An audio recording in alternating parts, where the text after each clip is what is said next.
Hello everyone, welcome to today's video, which is the series on what I would do differently in property and focusing on sourcing property yourself or working with a property sourcer. And this is a common question that we get asked from investors, both new investors starting out in property for the first time and they're a bit unsure about what to look for, but all the way through to seasoned investors that are looking to make best use of their time and how to efficiently get access to a wider pool of property opportunities so that they can increase fundamentally their potential deal flow and really pick and choose between the very best possible choices. So most people have a favored route. They might choose to only source properties themselves. And sometimes that can just be personal bias. They want to have full control over the whole process. They want to shortlist the opportunities. They want to speak to the agents. They want to physically view, and they want to know everything about that property from start to finish to make them comfortable on what it is they're kind of physically buying. And they may also have the time to be able to do that. So it's a good use of both their time and also their plans to kind of grow their portfolio, which is perfectly fine, especially when you're looking at maybe buying one or two properties over a period of time. There isn't necessarily the timing issue that some people might have. Now, if you're working in a full-time job or you have a career that you're kind of progressing as well at the same time, that can be difficult to try and carve out times for not just shortlisting properties, but also physically doing the viewing, especially where the seller has particular requirements. Maybe it's an auction property, or maybe the seller is only available to do a viewing on a particular afternoon or morning or weekend, for example, and you then have to change your diary in order to kind of fit around those potential viewing times. And it's also becoming more common now where some agents hold particular viewing days, if it were. So they only do viewings on particular days of the week or times of the day. So therefore you do have to kind of work around that availability. Now, sourcing yourself alternatively compared to working with a property sourcer, most people view it as an either or, but it can be a combination of both. But let's just talk about, first of all, working with a property sourcer and what that looks like. And then hopefully we can start to explore the reasons why maybe a combination of the two could be a good fit. So property sourcers should be acting on your behalf as a buyer. So they should be able to search the whole of the market. They should be able to sort and search to your criteria.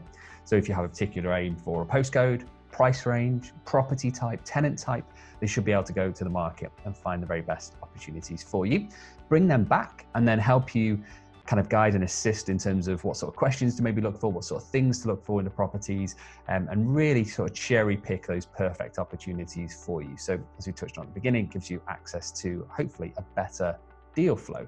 Now, property sourcers can come in all shapes and sizes. You have individuals with very specific niche focus on certain areas, all the way through to large companies which maybe cover the whole of the UK or cover a wide area or wide property type.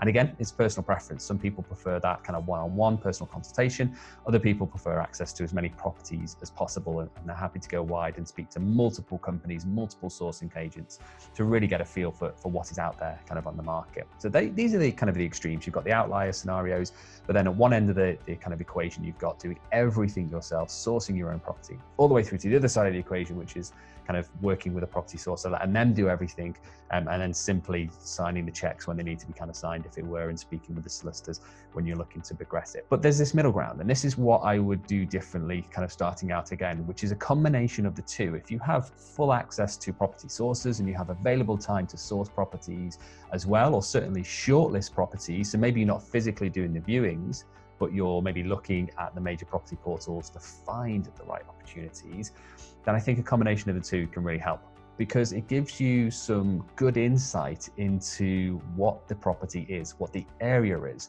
when you're doing some level of your own research. If you give it all to a property sourcer and you're not involved in any part of that conversation, sometimes you can feel a little bit disconnected in terms of the information available, or if that property is going to be perfect for you, because you don't know the wider picture of all the information maybe about the area if you've not had a chance to look at the location, or all the information about the tenant type. If it's maybe you're brand new to property and you've not yet considered student tenants or professional tenants or short-term lets, for example, you might want to kind of brush up on your knowledge and learn a bit more about that tenant type before you feel comfortable in going ahead. And this is why I'd say I'd kind of do that differently, because when I started out, I was all in on just property sourcing myself. I'd go out and do all of the viewings, I'd do all the shortlisting, I'd do all the negotiation, which is great. You have a lot of control and flexibility around that process, but it is very time intensive.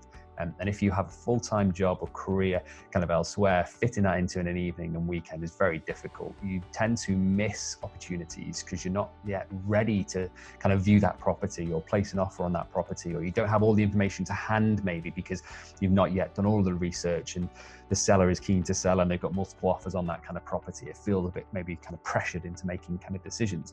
Through to kind of working with sources. I didn't work with any property sources when I kind of first started out. And as we've grown the portfolio, as we've grown the businesses, we do partner now with other companies that have experts and specialisms in certain areas, whether that be location, tenant type, property types, because it does open up your pool. It does open up your potential deal flow.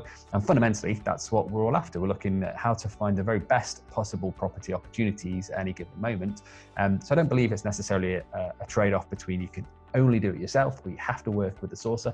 I think the combination of the two can be a really good fit. And if you are looking to do it yourself, there's loads of videos that we've got on our YouTube channel, but also content and articles that we've got on our site that kind of guide you through that process. Also, if you are looking at working with a property sourcing company, we do have a solution there for you. So if you do want a hands-off service, we can absolutely help and assist you with property sourcing if you're looking to grow your property portfolio currently. Hope that helps. If you've got any questions, please feel free to ask, and look forward to catching up with you in the next video. All the best.